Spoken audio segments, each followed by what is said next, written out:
துணை செயலாளர் தோழர் மு. வீரபாண்டியன் அவர்களை உரையாற்றி விடைபெற்று சென்றிருக்கிற இந்திய கம்யூனிஸ்ட் கட்சி மார்க்சிஸ்ட் லெனினிஸ்ட் அகில இந்திய பொதுச் செயலாளர் தோழர் திவங்கர் பட்டாச்சாரியா அவர்களை எனக்கு முன்னர் இந்த மாநாட்டின் நிறைவுரையை வழங்கி அமர்ந்திருக்கிற மக்கள் அதிகாரத்தின் தலைமை குழு உறுப்பினர் தோழர் வடக்குரையர் சி. ராஜு அவர்களை, நன்றியுரை ஆற்றவிருக்கிற தோழர் தெய்வீகன் அவர்களை மற்றும் இந்த நிகழ்வில் பங்கேற்று இதனை சிறப்பித்துக் கொண்டிருக்கிற இடதுசாரி ஜனநாயக சக்திகளே, உங்கள் அனைவருக்கும் என்னுடைய பணிவார்ந்த வணக்கத்தை தெரிவித்துக் கொள்கிறேன். காலம் தாழ்ந்து வர நேர்ந்தமைக்கு என்னுடைய வருத்தத்தை முதலில் தெரிவித்துக் கொள்கிறேன். ஒரே நேரத்தில் ஒரே நாளில் இருவேறு நிகழ்வுகள் அல்லது பல்வேறு நிகழ்வுகள் அமைந்து விடுவது அவ்வப்போது நிகழ்கிறது. இன்றைக்கு மாலை 3 மணி அளவில் கடலூர் கலெக்டர் அலுவலகத்தில், மாவட்ட ஆட்சியர் அலுவலகத்தில் நாடாளுமன்ற உறுப்பினர் என்கிற முறையிலே நான் கலந்து கொள்ளக்கூடிய ஒரு முக்கியமான நிகழ்ச்சி. கடலூர் எம்பி, சிதம்பரம் எம்பி ஆகிய 2 பேரும் தலைமை தாங்கி நடத்த வேண்டிய ஒரு திஷா கமிட்டி என்கிற நிகழ்வு. இந்த நிகழ்வில் பங்கேற்க வேண்டும் என்பதற்காகவே நான் மாவட்ட ஆட்சியரை தொடர்பு கொண்டு அந்த நிகழ்வை முற்பகலில் ஒருங்கிணைக்க முடியுமா என்று நேற்று கேட்டேன். மாலை எனக்கு லேட்டாகத்தான், மிக தாமதமாகத்தான் சொன்னார்கள். நான் கேட்டுக்கொண்டதற்கு இணங்க மாலை நடைபெறுவதாக இருந்த நிகழ்ச்சி காலை 11 மணிக்கு மாற்றி அமைக்கப்பட்டது. ஆனால் நிகழ்ச்சி 12 மணிக்கு மேல் தான் தொடங்கியது. 4 மணி நேரத்திற்கு மேலாக நடத்த வேண்டிய நிகழ்ச்சி. மக்கள் அதிகார நிகழ்ச்சிக்காக செல்ல வேண்டும் என்று வெளிப்படையாக அவர்களிடத்தில் சொல்லி கேட்டுக்கொண்டு அந்த நிகழ்ச்சியை 2 மணி நேரத்திற்குள்ளாக முடித்து கொண்டு கிளம்பினோம். 3 மணிக்கே கிளம்பினோம். ஆனால் வழிநெடுக மழை, தோழர்களின் ஆங்காங்கே இடையூறுகள் அல்லது தொல்லைகள், அதனால் அவற்றையெல்லாம் கடந்து நான் போக்குவரத்து நெரிசலையும் தாண்டி சென்னை வந்து சேருவதற்கு இந்த காலத்தால் நேர்ந்து விட்டது. எனவே பொறுத்தருள வேண்டுகிறேன். நான் வந்ததும் உடனே பேசுகிறேன். நான் பேசிய பிறகு தோழர் ராஜு பேசட்டும் நிறைவாக என்று கேட்டுக்கொண்டேன். ஆனாலும் அறிவித்தாகிவிட்டது என்பதனால் எனக்கு முன்னர் தோழர் ராஜு அவர்கள் பேசினார்.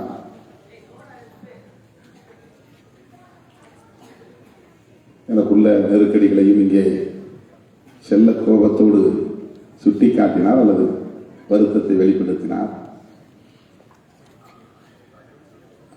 விடுதலை சிறுத்தைகள் கட்சி இடதுசாரி ஜனநாயக சக்திகளோடு எவ்வாறு இணைந்து இயங்குகிறது என்பதை கடந்த 1/4 நூற்றாண்டு அரசியலில் களத்தில் உள்ள அனைவரும் நன்கு அறிவார்கள். அந்த வகையிலே மக்கள் அதிகாரம் ஒருங்கிணைக்கிற எல்லா நிகழ்ச்சிகளிலும் நான் தவறாமல் பங்கேற்கிறேன். இந்த அழைப்பை உடனடியாக நான் ஏற்றுக்கொண்டேன். எனக்கு வேற என்ன நிகழ்ச்சி இருக்கிறது என்பதை கூட நான் சோதித்து பார்க்கவில்லை, கேட்டு சொல்லவில்லை. உடனே வருகிறேன் என்று செய்து கொண்டு விட்டேன். இந்த நிகழ்ச்சியில் பங்கேற்பதில் எனக்கு பெரிதும் மகிழ்ச்சி. ராஜு அவர்கள் பேசுகிற போது தலைப்பை பற்றி சொன்னார். ஒன்றிய அதிகார குவிப்பை தடுத்திடு என்பதற்கு பதிலாக தகர்த்திடு என்று ஒரு திருத்தம் சொன்னார்கள் என்று நான் இந்த துண்டறிக்கையை பார்த்ததும் எனக்கு தோன்றிய ஒரு திருத்தம், தடுத்திடு என்பதற்கு பதிலாக தடுப்போம், போரிடு என்பதற்கு பதிலாக போரிடுவோம் என்று இருக்கலாமே என்று எனக்கு தோன்றியது. நாம் வெளியிலே நின்று கொண்டு யாருக்கோ சொல்வது போல் இல்லாமல் நம்மையும் இணைத்துக் கொண்டு நாமும் சேர்ந்து களத்திலே நின்று தடுப்போம் அல்லது தகர்ப்போம், போரிடுவோம் என்கிற வகையில் இது அமைந்திருக்கலாமே என்று எனக்கு தோன்றியது. அவர் கொடுத்த போதே அப்போதே நாம் எல்லோரும் சேர்ந்து களத்திலே நிற்க வேண்டும். தமிழகத்தில் உள்ள அனைத்து ஜனநாயக முற்போக்கு சக்திகள், இடதுசாரி சக்திகள் அனைவரும் ஒருங்கிணைந்து போராட வேண்டும். ஒன்றிய அரசின் பாசிச தாக்குதலை தடுக்க வேண்டும், தகர்க்க வேண்டும். இந்த மாநாட்டின் முதன்மையான கருப்பொருள் ஒன்றிய அரசு அல்லது பாஜக அரசு மையத்திலே அதிகாரத்தை குவிக்கிறது, மாநிலங்களின் அதிகாரத்தை பறிக்கிறது என்பதாகத்தான் இருக்கிறது. அதில் யாருக்கும் மாற்று கருத்து இல்லை. அதை மக்களுக்கு எடுத்துச் சொல்ல வேண்டிய பொறுப்பு நம்மை போன்ற அனைவருக்கும் உள்ளது. ஒன்றிய பாஜக அரசு என்று நாம் சொன்னாலும் கூட ஒன்றியத்தில் இருக்கிற அல்லது இருந்த எந்த அரசாக இருந்தாலும், அது காங்கிரஸ் தலைமையிலான அரசாக இருந்தாலும், பாஜக தலைமையிலான அரசாக இருந்தாலும், டெல்லியில் அதிகாரத்தை குவிப்பதையே தம்முடைய கடமையாக கொண்டிருக்கிறது என்பதை யாரும் மறுத்துவிட முடியாது. ஏனென்றால் நாம் இன்றைக்கு பாதுகாக்க வேண்டும் என்று சொல்லுகிற அரசமைப்பு சட்டமே டெல்லியை வலுவாக அதிகார குவிப்புள்ள ஒரு உறுப்பாக வைக்க வேண்டும் என்பதில் கவனம் செலுத்தி வடிவமைக்கப்பட்டிருக்கிறது. இதை நாம் கசப்பான உண்மையாக இருந்தாலும் ஏற்றுக்கொண்டுதான் ஆக வேண்டும். நம்முடைய கான்ஸ்டிடியூஷன், நம்முடைய அரசமைப்பு சட்டம் வலுவான ஒன்றிய அரசை வடிவமைக்க ஏதுவான கூறுகளை உருவாக்கி வைத்திருக்கிறது. அதே நேரத்தில் ஒரு கூட்டாட்சி நடைமுறையும் இங்கே இருக்க வேண்டும் என்பதையும் வலியுறுத்துகிறது. இதை புரிந்து கொள்கிறவர்கள் அல்லது கையாளுகிறவர்கள் எத்தகைய பின்னணியில் இருந்து புரிந்து கொள்கிறார்கள் என்பதும், எத்தகைய பின்னணியில் இருந்து அதனை கையாளுகிறார்கள் என்பதும் தான் பிரச்சனை. அதனால்தான் புரட்சியாளர் அம்பேத்கர் அவர்கள் மிகவும் எச்சரிக்கையாக சொன்னார், இந்த அரசமைப்பு சட்டம் நல்லோரின் கையில் கிடைத்தால் நாடு நலம் பெறும், தீயோரின் கையில் கிடைத்தால் பெரும் தீங்கில் போய் முடியும் என்று புரட்சியாளர் அம்பேத்கர் மிகவும் எச்சரிக்கையாக சொல்லி வைத்திருக்கிறார். ஆகவே இன்றைக்கு ஆட்சியிலே இருப்பவர்களும் சரி, ஆட்சியிலே இருந்தவர்களும் சரி, டெல்லி வலுவாக இருக்க வேண்டும், மாநிலங்கள் வலு குன்றி இருக்க வேண்டும் என்று விரும்புகிறார்கள். அப்படி விரும்புவதற்கு அவர்கள் முன்வைக்கக்கூடிய முக்கியமான காரணம் இந்தியாவை ஒரு தேசமாக்க வேண்டும் என்பதுதான். நேஷன்ஹுட், அதுதான் தேசியவாதமாக பரிணமிக்கிறது. அரசமைப்பு சட்டத்தின் மிக முக்கியமான நோக்கமே இந்தியாவை ஒரு நாடாக்க வேண்டும். அப்படி என்றால் இது ஒரு நாடாக இல்லை என்பதுதான். அதுதான் வரலாறு. சிதறி கிடந்த பல நிற பகுதிகளை பல்வேறு ஆளுகைக்கு கீழே கட்டுண்டு கிடந்த பல்வேறு ஆட்சி பரப்புகளை ஒருங்கிணைத்து ஒரு தேசமாக்குவதற்கான முயற்சியை மேற்கொண்ட போது வடிவமைக்க பெற்ற ஒரு சட்டம்தான் இந்திய அரசமைப்பு சட்டம். உலகம் முழுவதும் ஒவ்வொரு நாட்டின் அரசமைப்பு சட்டத்தின் நோக்கமும் அது ஆளுகிற நிலப்பரப்பை ஒரே தேசமாக்க வேண்டும் என்கிற அடிப்படையில் தான் வடிவமைக்கப்பட்டிருக்கிறது. ஆக இந்தியாவை ஒரே நாடாக்க வேண்டும் என்கிற நோக்கில் உருவாக்கப்பட்ட இந்திய அரசமைப்பு சட்டம் ஒன்றிய அரசை உண்மையான அரசாக பார்க்கிறது. தோழர் ராஜி அவர்கள் பேசுகிற போது இங்கே சொன்னார், தமிழ்நாடு என்கிற மாநிலத்திற்கு ஒரு டெரிட்டரி இருக்கிறது, நிலப்பரப்பு இருக்கிறது. கர்நாடகாவுக்கு கர்நாடகா என்கிற ஒரு மாநிலம், அந்த அரசுக்கு, அந்த மாநில அரசுக்கு ஒரு டெரிட்டரி இருக்கிறது. யூனியன் கவர்மெண்ட், ஒன்றிய அரசுக்கு என்று என்ன டெரிட்டரி இருக்கிறது, நிலப்பரப்பு இருக்கிறது என்ற கேள்வி எழுப்பினார். அது சரிதான். ஆனால் அந்த நிலப்பரப்பாக அவர்கள் பார்ப்பதுதான் எல்லா மாநிலங்களும் இணைந்த இந்தியா. ஒரே நிலப்பரப்பாக மாற்ற வேண்டும் என்பதுதான் அவர்களின் நோக்கம். இதில் காங்கிரசுக்கும் பிஜேபிக்கும் உள்ள வேறுபாடு என்ன? காந்தியவாதிகளுக்கும் வீர சாவர்கரின் தொண்டர்களுக்கும் உள்ள வேறுபாடு என்னவென்றால், காந்தியவாதிகள் அல்லது காங்கிரஸ் இயக்கத்தை சார்ந்தவர்கள் அன்றைய சூழலின் அடிப்படையில் பன்மைத்துவத்தை ஏற்றுக்கொண்டே இந்தியர்களாய் ஒருங்கிணைவோம் என்று சொன்னது. நீ தமிழனாயிரு, தெலுங்கனாயிரு, கன்னடனாயிரு, மராத்தியாயிரு, குஜராத்தியாயிரு, அது பிரச்சனை அல்ல. நீ இந்துவாக இரு, இஸ்லாமியனாக இரு, கிறிஸ்தவனாக இரு, அது பிரச்சனை அல்ல.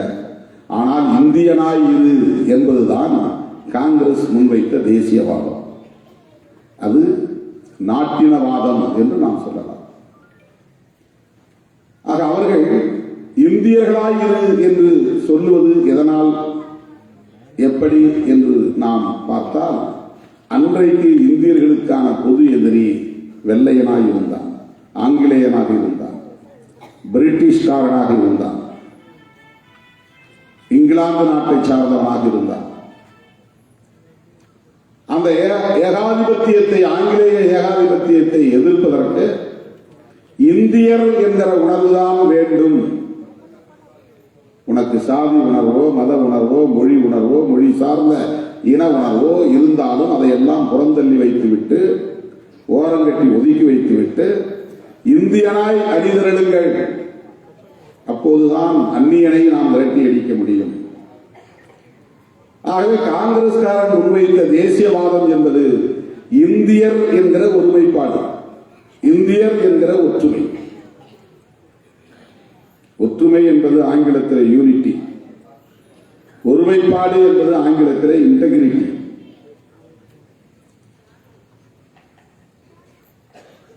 பன்மைத்துவத்தை ஏற்றுக்கொண்டு ஒற்றுமையாக இருப்பது இன்டெகிரிட்டி. நீ நீயாயிரு, நான் நானாக இருக்கிறேன், ஆனால் நாம் இருவரும் நாமாக இருப்போம் என்கிற அந்த அடிப்படையிலே வைப்பதுதான். பிஜேபிக்காரர்கள் வைக்கிற அந்த ஒருமைப்பாடு என்னவென்றால், இந்தியர் என்று இப்போது அவனால் சொல்ல முடியவில்லை. அவனுக்கு தேவை இந்துவாக இரு என்பதுதான் அவனுடைய தேசியவாதமாக இருக்கிறது. அவன் முன்வைத்த தேசியவாதம் இந்தியன் என்கிற தேசியவாதம், இந்தியன். இவன் வைக்கிற தேசியவாதம் இந்து நேஷனலிசம். இந்த தேசம் இந்துக்களின் தேசமாக அறிவிக்கப்பட வேண்டும், நாம் இங்கே இந்துக்களாகவே நம்மை அடையாளப்படுத்திக் கொள்ள வேண்டும், அந்த அடிப்படையில் ஒரே நாடு என்கிற ஒரு வடிவத்தை, ஒரு கட்டமைப்பை இங்கே நிறுவியாக வேண்டும். இதுதான் காங்கிரஸ்காரர்களுக்கும் பிஜேபிக்காரர்களுக்கும் இடையிலான வேறுபாடு. ஆனால் இருவருக்கும் பொதுவான உடன்பாடு என்னவென்றால், இவற்றையெல்லாம் சாதிக்க வேண்டுமானால் மொழி உணர்வு கூடாது, பிராந்திய உணர்வு கூடாது, மாநில உரிமைகள் கூடாது, மாறாக வலுவான ஒன்றிய அரசு இருந்தால் மட்டும்தான் இதை சாதிக்க முடியும். காங்கிரஸ்காரர்களுக்கு இதில் எந்த மாற்று கருத்தும் கிடையாது. இதுதான் காங்கிரஸ்காரர்களின் நிலைமையும் கூட. பிஜேபிக்காரர்களுக்கும் காங்கிரஸோடு இதில் முரண்பாடு இருக்க முடியாது. இதுதான் பிஜேபியின் நிலைப்பாடும் கூட. அதே போல முதலாளித்துவ நிலைப்பாடுகள் குறித்த விவாதத்தை எடுத்துக்கொண்டால் காங்கிரசுக்கும் பிஜேபிக்கும் பெரிய இடைவெளி கிடையாது. சமூக மற்றும் கலாச்சார தளத்திலே பிஜேபியோடு அவர்கள் முரண்படுகிறார்கள். சனாதனம் வேண்டாம், இந்து ராஷ்டிரம் வேண்டாம், மதச்சார்பு வேண்டாம், பிறப்பின் அடிப்படையிலான உயர்வு தாழ்வு என்கிற பாகுபாடு வேண்டாம். இவற்றிலே காங்கிரஸ் மற்றும் காங்கிரசின் தோழமை கட்சிகள் நம்முடைய சிந்தனைகளோடு நேர்கோட்டில் இணைகிறார்கள். காங்கிரசோடு பிஜேபி இந்த சமூக மற்றும் கலாச்சார தளங்களில் முரண்படுகிறார்கள். அவர்களுக்கு ஒரே நாடு தேவை. எதற்காக? ஒரே சந்தையை நிறுவுவதற்காக. இது கார்ப்பரேட் நலன்களில் இருந்து அந்த பார்வை. ஒரே நாடு தேவை எதற்காக? சமூக மற்றும் கலாச்சார தளங்களில் ஒரே கலாச்சாரத்தை நிறுவுவதற்காக. இதுதான் பிஜேபி. உலகமயமாதல், தாராளமயமாதல், தனியார்மயமாதல் போன்ற கொள்கை கோட்பாடுகளில் பிஜேபியிடமிருந்து காங்கிரஸ் தள்ளி இருக்கவில்லை, முரண்படவில்லை. காங்கிரஸ் கட்சியும் அதை உள்வாங்கிக் கொண்டது, நடைமுறைப்படுத்தியது. கார்ப்பரேட்டுகளின் நலன்களை அவர்கள் நம்மை போல் அணுகவில்லை, எதிர்க்கவில்லை. ஆனால் சமூக தளங்களில், கலாச்சார தளங்களில் ஒரே தேசம் ஒரே மதம், ஒரே தேசம் ஒரே மொழி, ஒரே தேசம் ஒரே கலாச்சாரம் என்கிற இந்த நிலைப்பாடுகளில் காங்கிரஸ் முரண்படுகிற சூழலில் நாம் அவர்களோடு நிற்கிறோம். இந்த இரண்டு நிலைப்பாடுகளில் ஒரே நாடு ஒரே சந்தை கார்ப்பரேட்டுகளுக்கானது, ஒரே நாடு ஒரே கலாச்சாரம் என்பது சனாதனிகளுக்கானது. இவற்றில் இந்த இரண்டில் மிகவும் ஆபத்தானது எது, தீங்கானது எது என்று பார்த்தால், பிற நாடுகளில் இருந்து ஒப்பிடுகிற போது இந்தியாவுக்கு மட்டுமே உள்ள சிறப்பு கூறுவாக இருக்கிற ஒரே நாடு ஒரே கலாச்சாரம் என்பதுதான் மிகவும் ஆபத்தானது. கார்ப்பரேட்டுகளுக்கான செயல் திட்டங்கள் எல்லா நாடுகளிலும் இருக்கின்றன. ஆனால் சனாதனத்திற்கான செயல் திட்டம் இந்தியாவில் மட்டும் இருக்கிறது. கார்ப்பரேட் நலன்களுக்கான செயல் திட்டம் எல்லா கட்சிகளிலும் இருக்கிறது. ஒப்புக்கொண்டோ ஒப்புக்கொள்ளாமலோ, உடன்பட்டோ உடன்படாமலோ கார்ப்பரேட் நலன்களுக்கான செயல் திட்டங்களில் எல்லா கட்சிகளுக்குமே தேர்தல் கட்சிகளில் உடன்பாடு இருக்கிறது, ஒரு உடன்பாட்டு புள்ளி இருக்கிறது.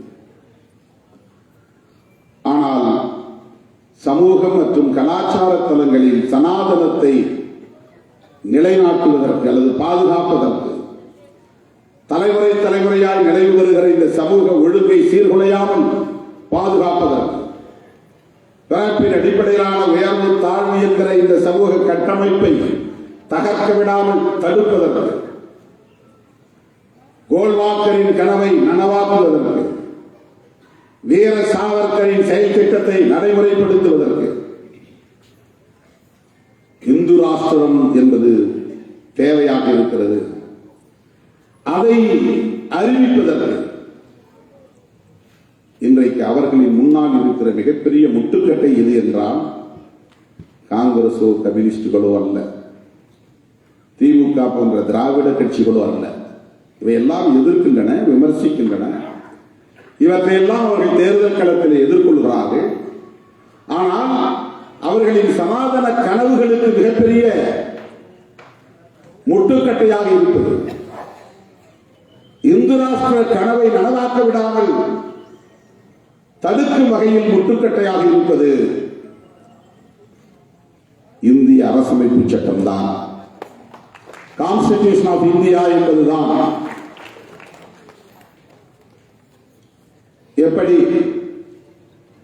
ஒன்றிய அரசுக்கு அதிகார குவிப்பை தருகிற அதே கான்ஸ்டிடியூஷன், டெல்லியிலே வலுவான ஒரு ஒன்றிய அரசு அமைய வேண்டும், அப்போதுதான் ஒரு இந்தியா என்கிற நாட்டை வடிவமைக்க முடியும் என்பதற்கான ஏதுக்களை தருகிற, ஏதுவான வாய்ப்புகளை தருகிற அதே கான்ஸ்டிடியூஷன் சனாதனத்திற்கு துளியும் இடம் கொடுக்காமல் மிக வலுவாக, மிக முக்கியத்துவம் வாய்ந்த கோட்பாடுகளை முன்மொழிகிறது. புதிய இந்தியாவை கட்டமைப்பதற்கு என்ன புதிய இந்தியா? சமத்துவ இந்தியா, சகோதரத்துவ இந்தியா கட்டமைக்கப்படுவதற்கு, சகோதரத்துவம் மலர வேண்டுமானால், சமத்துவம் இங்கு நிறுவப்பட வேண்டுமானால் சனாதனம் என்கிற கருத்தியல் வேறறுக்கப்பட வேண்டும். அதன் அடிப்படையில் நிறுவப்பட்டிருக்கிற சமூக அமைப்புக்கு எதிரான தாக்குதல் நடைபெற வேண்டும். அதற்கு மாவோயிஸ்டுகள் காடுகளில் பயிற்சி பெற்று ஆயுதம் தாங்கிய யுத்தத்தை நடத்துவது போல் அல்லாமல், நிலப்பரப்புகளுக்கு எதிராக, கார்ப்பரேட் நிறுவனங்களுக்கு எதிராக, சுரண்ட முதலாளித்துவ ஆதிக்க கும்பலுக்கு எதிராக உழைக்கும் மக்களை அரசியல்படுத்தி அமைப்பாக்கி அவர்களோடு களம் காண வேண்டும் என்று எண்ணாமல், அந்த வழியை தேடாமல், ஒற்றை பேராயுதமாக புரட்சியாளர் அம்பேத்கர் அவர்கள் வகுத்தறிந்த ஒன்றுதான் அரசமைப்பு சட்டம். மாவோயிஸ்டுகளின் கைகளில் இருக்கிற அத்தனை ஆயுதங்களுக்கும் உள்ள வலிமையை விட 1000 மடங்கு வலிமை கொண்டதாக இருக்கிற ஒற்றை பேராயுதம் அரசமைப்பு சட்டம். அந்த அரசமைப்பு சட்டத்தை நாம் வெவ்வேறு கோணங்களில் விமர்சிக்க முடியும். ஆனால் இந்த கோணத்தில் அதுதான் நமக்கு ஒரு புதிய இந்தியாவை கட்டமைப்பதற்கான வாய்ப்பை உருவாக்கி தருகிறது. அந்த அரசமைப்பு சட்டத்தின் பிரியாம்பலில் இருக்கிற முக்கியமான 3 கோட்பாடுகளை நாம் புரிந்து கொண்டால் அதை உணர முடியும். அந்த அரசமைப்பு சட்டத்தின் முக்கியமான 3 இசங்கள். ஒன்று பெடரலிசம், இன்றைக்கு இந்த மாநாட்டின் முக்கியமான கருப்பொருளாக அது இருக்கிறது. பெடரலிசம். 2 புளூரலிசம், பன்மைத்துவம். ஒரே தேசம், ஒரே கலாச்சாரம் கூடாது. இந்த கோரிக்கை, இந்த முழக்கம் பிஜேபி பின்னால் வந்து எழுப்பும் என்பது 1950க்கு முன்னரே புரட்சியாளர் அம்பேத்கர் போன்ற தலைவர்களுக்கு தெரிந்திருக்கிறது. ஆகவே புளூரலிசம் என்கிற அந்த கோட்பாடு, பன்மைத்துவம் என்கிற கோட்பாடு, அதைவிட மிக முக்கியமானது சனாதனிகளின் கண்ணை உறுத்துகிற, தொண்டையை நெருடுகிற கோட்பாடு செக்யூலரிசம் என்பதாகும். அரசமைப்பு சட்டத்தின் 3 உயிர்மூச்சு கோட்பாடுகளாக பிரியாம்பிள் முன்மொழியக்கூடிய கோட்பாடுகள் பெடரலிசம், புளூரலிசம், செக்யூலரிசம். இவற்றின் அடிப்படையிலான ஒரு புதிய அரசை நாங்கள் உருவாக்க போகிறோம். We the people of India having solemnly resolved to constitute into sovereign democratic republic.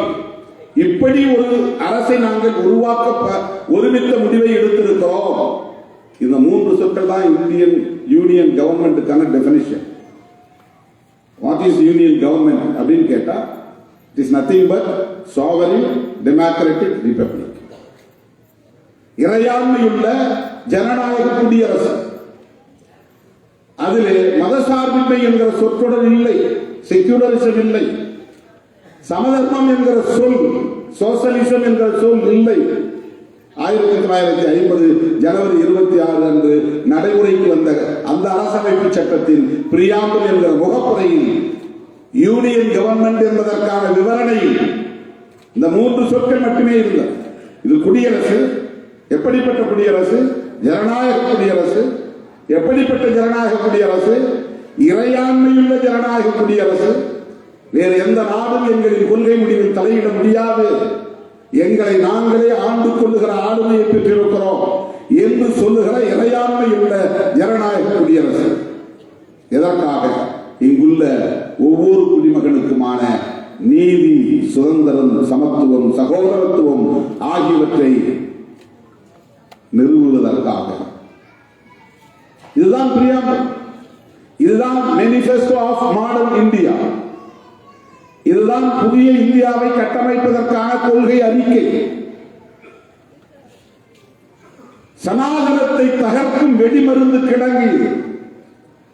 சனாதன இந்தியாவில், பாகுபாடுகள் நிறைந்த இந்தியாவில் சுதந்திரம் கிடையாது, நீதி இல்லை, சகோதரத்துவம் இல்லை, சமத்துவம் இல்லை. இதுதான் ஆயிரக்கணக்கான ஆண்டுகளாக உருவாகியிருந்த இந்தியா. பல்வேறு சமஸ்தானங்களாக சிதறி கிடந்தாலும் திருவாங்கூர் மகாராஜா வேறு, மைசூர் மகாராஜா வேறு.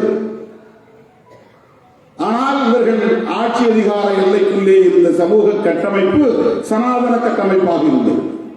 இந்தியா முழுவதும் ஒரு மன்னன் இல்லை, இந்தியா முழுவதும் ஒரு அரசு அமைப்பு இல்லை, இந்தியா முழுவதும் ஒரு அரசுக்கான ஒற்றை கோட்பாடு எல்லோராலும் ஏற்றுக்கொள்ளப்பட்ட கோட்பாடாக இல்லை. ஆனால் நூற்றுக்கணக்கான சமஸ்தானங்கள் இருந்தும் கூட ஒவ்வொரு சமஸ்தானத்திற்குள்ளும் ஒவ்வொரு மன்னரின் ஆட்சி காலத்திலும் வெவ்வேறு காலகட்டத்திலும் இந்த இந்திய சமூக கட்டமைப்பில் சனாதனமே இழையோடி இருந்திருக்கிறது, வேரோடி இருந்திருக்கிறது. எல்லா ஆட்சி காலத்திலும் அதுவே முதன்மையான கோட்பாடாக இருந்திருக்கிறது. பாகுபாடு நிறைந்த சமூகமாக இது கட்டமைக்கப்பட்டிருக்கிறது. எனவே இதுதான் இருக்கிற ஆபத்துகளிலேயே தீங்குகளிலேயே மிக மோசமானது என்பதை உணர்ந்த புரட்சியாளர் அம்பேத்கர் அவர்கள் அந்த இந்தியாவை தகர்ப்பதற்கு புதிய கோட்பாடுகளை முன்மொழிகிறார். அந்த கோட்பாடு நாங்கள் உருவாக்க போகிற புதிய இந்தியாவில் சமூக நீதி, பொருளாதார நீதி, பொலிட்டிக்கல் அரசியல் நீதி இருக்கும். அவர்களுக்கு கருத்து சொல்வதற்கு இதர மதம் போன்ற மொழி போன்ற அனைத்திலும் ஈடுபாடு கொள்வதற்கான சுதந்திரம் உண்டு. சகோதரத்துவம் இங்கே நிலைபெறும், சமத்துவம் இங்கே மலரும், பாகுபாடுகள் இருக்காது, டிஸ்கிரிமினேஷன் இருக்காது, ஆண் மேலானவர் பெண் கீழானவர் என்கிற டிஸ்கிரிமினேஷன் இருக்காது, உயர்ந்த சாதி கீழ் சாதி என்கிற பாகுபாடு இருக்காது. பாகுபாடுகளற்ற இந்தியா, இதுதான் பிரியாம்பல், இதுதான் மேனிஃபெஸ்டோ ஆஃப் மாடர்ன் இந்தியா. சனாதனத்தை தகர்ப்பதற்கான பேராயுதங்கள். இதனை RSS உள்ளிட்ட சங்பரிவார்களால் 0.001% கூட ஏற்றுக்கொள்ள முடியாது, ஏற்றுக்கொள்ளவில்லை. இந்த நாள் வரையும் அவர்களால் ஏற்றுக்கொள்ள முடியாத ஒரே சட்டம் அரசமைப்பு சட்டம் தான். அதில் மிக முக்கியமானது அவர்களை நெருடிக்கொண்டே இருக்கிற, அவர்களின் கண்ணை உறுத்திக் கொண்டே இருக்கிற ஒரு சொல் செக்யூலரிசம் என்பதுதான். பாகிஸ்தானுக்கு இஸ்லாம் ஒரு அரச மதமாக இருக்கிற போது, இலங்கைக்கு பௌத்தம் ஒரு அரச மதமாக இருக்கிற போது, ஐரோப்பா நாடுகளுக்கெல்லாம் கிறிஸ்தவம் அரச மதமாக இருக்கிற போது, அரசமைப்பு சட்டத்திலேயே அதை அங்கீகரித்திருக்கிற போது, இந்தியாவுக்கு ஏன் அரச மதம் ஸ்டேட் ரிலிஜன் கூடாது என்பதுதான் சங்பரிவார்களின் கேள்வி. லாஜிக் அடிப்படையிலே பார்த்தால் அது சரி என்றுதான் தோன்றும். ஏன் இந்தியாவுக்கு ஒரு அரச மதம் கூடாது? ஏன் இந்தியாவை இந்துஸ்தான் என்று சொல்லக்கூடாது? அவன் பாகிஸ்தான் என்று மத அடிப்படையிலே தேசத்திற்கு பெயர் சூட்டி இருக்கிற போது, இஸ்லாம் எங்களின் அரச மதம் என்று வெளிப்படையாக அரசமைப்பு சட்டத்திலே அறிவித்திருக்கிற போது, இந்தியாவில் மட்டும் ஏன் அரசமைப்பு சட்டத்திலே எங்களுக்கு ஒரு அரச மதம் வேண்டும் என்பதை ஏற்கவில்லை என்பதுதான் அவர்களின் கேள்வி. இதனை பிற்காலத்தில் மிகவும் நுட்பமாக புரிந்து கொண்ட இந்திரா காந்தி அம்மையார் அவருடைய விசா சட்டம் கடுமையானது, கொடூரமானது, குரூரமானது, மக்கள் விரோதமானது, கடுமையான விமர்சனத்திற்குரியது. அந்த இந்திரா காந்தி தான் அரசமைப்பு சட்டத்தின் பிரியாம்பிள் என்கிற முகப்புரையில் திருத்தம் கொண்டு வந்தார் 1976. இப்படி ஒரு கும்பல் பின்னால் வரும். இதனை நாம் எழுத்துப்பூர்வமாக, லெட்டர் இன் ஸ்பிரிட், எழுத்துப்பூர்வமாக இதை பதிவு செய்ய வேண்டும் என்று அரசமைப்பு சட்டத்தின் தி யூனியன் கவர்மெண்ட் பற்றிய அந்த விவரணையில் 2 சொற்களை இணைக்கிறார். அதுதான் socialist, secular. Sovereign, socialist, secular, democratic, republic. இந்த 2 சொற்கள் ஏற்கனவே இம்ப்ளைடு. ஏனென்றால் அரசமைப்பு சட்டத்தில் அரச மதம் அறிவிக்கப்படவில்லை. அப்படி என்றால் மதசார்பற்ற அரசு, புதிதாக உருவாகிற இந்த குடியரசு மதசார்பற்ற அரசு. குடிமக்களுக்கு மதம் உண்டு, கலாச்சாரத்தில் அவர்களுக்கு எந்த சுதந்திரமும் உண்டு. எந்த கடவுளையும் வழிபாடு செய்து கொள்ளலாம், அதை யாரும் தடுக்கக்கூடாது. அவனுடைய கருத்தை அவன் பரப்புரை செய்யலாம், அதையும் தடுக்கக்கூடாது. அந்த லிபர்ட்டி உண்டு. ஆனால் அரசுக்கு அது கிடையாது. அரசு மத சார்ந்து இயங்கக்கூடாது. இது குறித்து கான்ஸ்டிடியூயன்ட் அசெம்பிளியிலே, அரசியல் நிர்ணய சபையிலே விரிவாக விவாதிக்கப்பட்டது. விவாதிக்கப்பட்ட பிறகு எல்லோரும் சேர்ந்து ஒப்புக்கொண்டதுதான், காந்தியடிகளும் ஏற்றுக்கொண்டதுதான். தீவிரமான சனாதன பற்றாளர், சாதி இருக்கட்டும் தீண்டாமை ஒழியட்டும் என்று சொன்னவர், முற்பிறவி அடுத்த பிறவி மீது நம்பிக்கை கொண்டவர், நான் ஒரு சனாதன சக்திதான் என்று வெளிப்படையாக அறிவித்துக் கொண்டவர். ஒன்றில் அவர் நம்மோடு உடன்பட்டார், அம்பேத்கர் அவர்களோடு உடன்பட்டார். என்னவென்றால், அரசுக்கு மதம் வேண்டாம், மதசார்பற்ற அரசு, செக்யூலர் ஸ்டேட். இந்திய அரசில் இதெல்லாம் வியப்புக்குரிய உண்மை. காந்தியடிகள் இதிலே உடன்பட்டார் என்பதுதான், ஜவஹர்லால் நேரு இதிலே உடன்பட்டார் என்பதுதான். அப்போதே பட்டேல் போன்றவர்கள் எல்லாம் RSSக்கு பல வகையில் துணையாக இருந்தார்கள். அரச மதம் வேண்டும் என்கிற கருத்திலே காங்கிரசுக்குள்ளேயே நிறைய ஆதரவு இருந்தது. ஆனாலும் அதையெல்லாம் தாண்டி அரசமைப்பு சட்டத்திலே செக்யூலரிசம் பதிவு செய்யப்பட்டது, நிறுவப்பட்டது. இந்திரா காந்தி அம்மையார் செக்யூலர் ஸ்டேட் என்பதை திருத்தம் கொண்டு வந்து நிறுவினார். தோழர்களே, இதுதான் இன்றைக்கு RSSக்கு மிக முக்கியமான அஜெண்டா. பாரதிய ஜனதா கட்சியின் மூத்த தலைவர்கள் ஒருவரான சுப்பிரமணிய சுவாமி உச்ச நீதிமன்றத்திலே வழக்கு தொடுத்து அது நிலுவையிலே இருக்கிறது. இந்திரா காந்தி விசா காலத்திலே 3 சொற்களை பிரியாமலில் இணைத்தார். ஒன்று இந்த டெஃபினிஷன் ஆஃப் யூனியன் கவர்மெண்ட், அதிலே சோசலிஸ்ட் செக்யூலர் இணைத்தார். இன்னொன்று ஃப்ரெட்டர்னிட்டி பற்றி சொல்லக்கூடிய இடத்திலே முதலில் யூனிட்டி மட்டும் இருந்தது, அதிலே இன்டெகிரிட்டி என்கிற வார்த்தையும் இணைத்தார். இந்த 3இல் அந்த 2ஐயும் நீக்க வேண்டும் என்று சுப்பிரமணிய சாமி உச்ச நீதிமன்றத்திலே வழக்கு தொடுத்திருக்கிறார். இதுதான் வீர சாவர்கரின் தொண்டர்களுடைய வேட்கை. இந்த அரசு மத சார்புள்ள அரசாக இருக்க வேண்டும். அதற்கு இங்கே தடையாக இருப்பது கான்ஸ்டிடியூஷன். இந்து ராஷ்டிரா என்று அறிவிக்க வேண்டும், அதற்கு தடையாக இருப்பது கான்ஸ்டிடியூஷன். ஒரே மதம் இங்கே இருக்க வேண்டும், அதற்கு தடையாக இருப்பது பன்மைத்துவம் என்ற கோட்பாட்டை சொல்லுகிற கான்ஸ்டிடியூஷன். ஒரே கலாச்சாரத்தை நிறுவ முடியாமல் மொழி அடிப்படையிலும் இன அடிப்படையிலும் வெவ்வேறு கலாச்சாரத்தை இங்கே உயர்த்தி பிடிக்கிற நிலை நீடிக்கிறது, அதற்கு உதவுவது கான்ஸ்டிடியூஷன். அதிலே இருக்கிற புளூரலிசம்.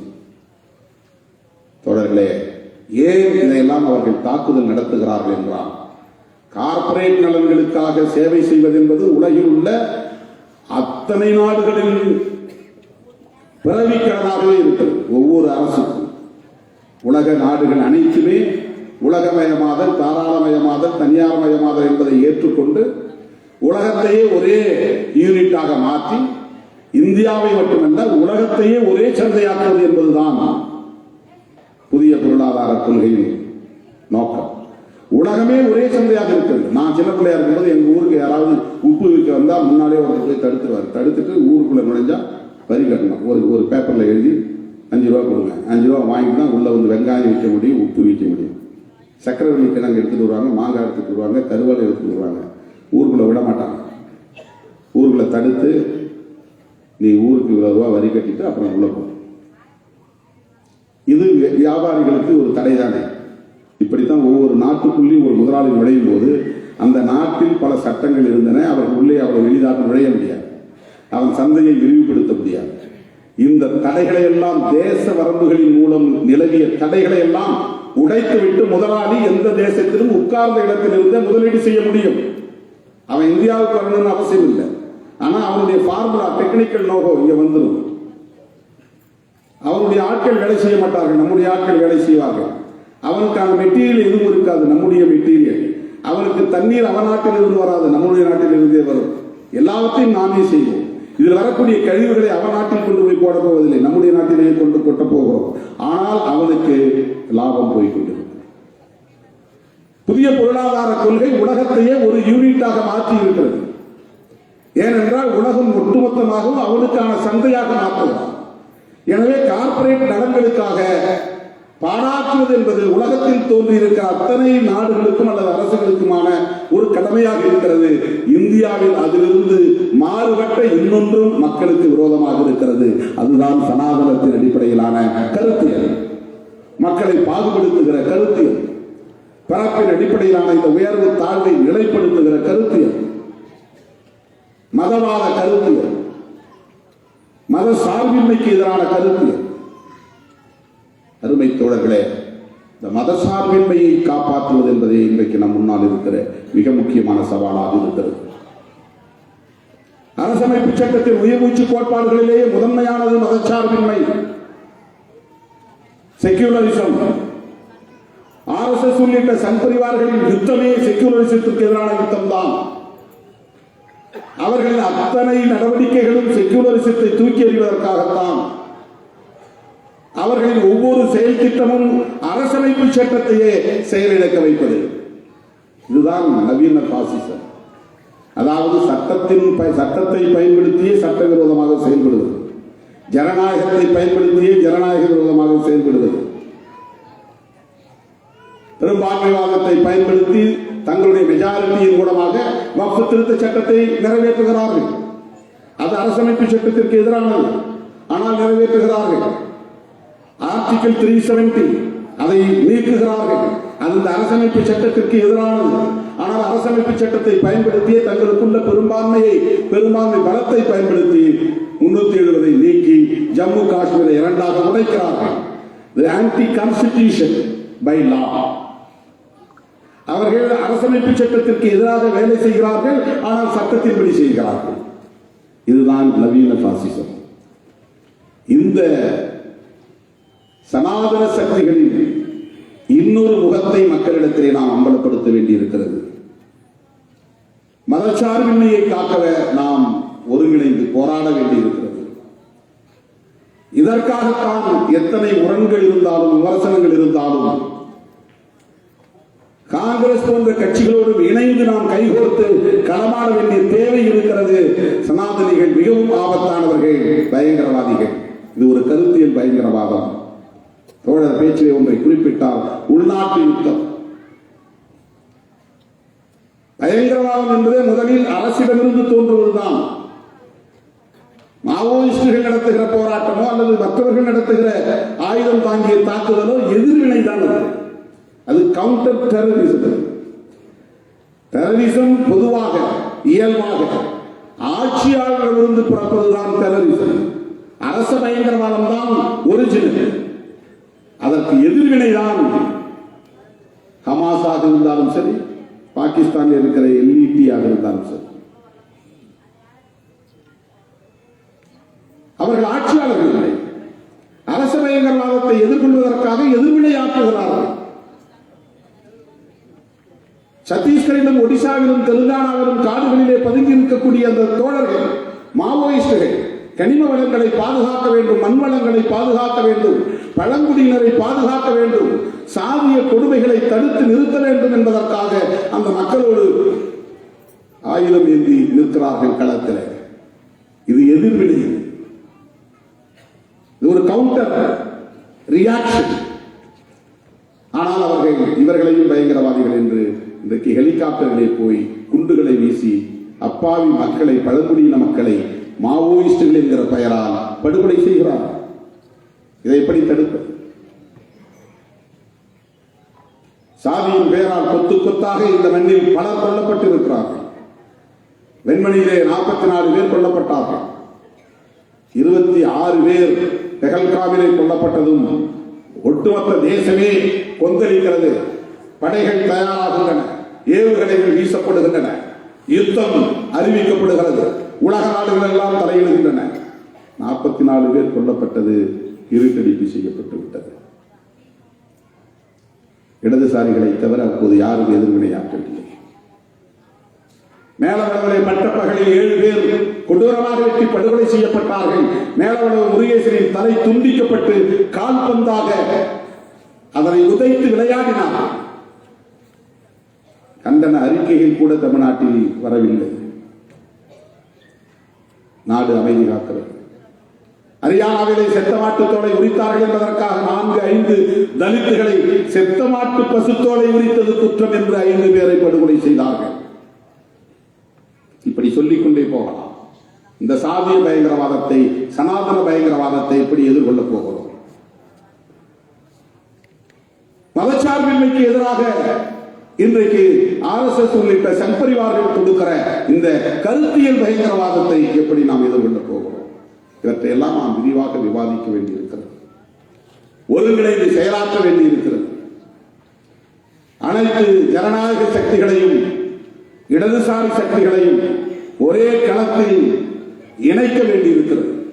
அதுபோன்ற முயற்சிகளுக்கு மக்கள் அதிகாரம் முன்னெடுக்கிற அத்தனை நடவடிக்கைகளுக்கும் விடுதலை சிறுத்தைகள் உற்ற துணை இருப்போம் என்பதை சொல்லி வாழ்த்துக்கு நன்றி கூறி முடிக்கிறேன். நன்றி, வணக்கம்.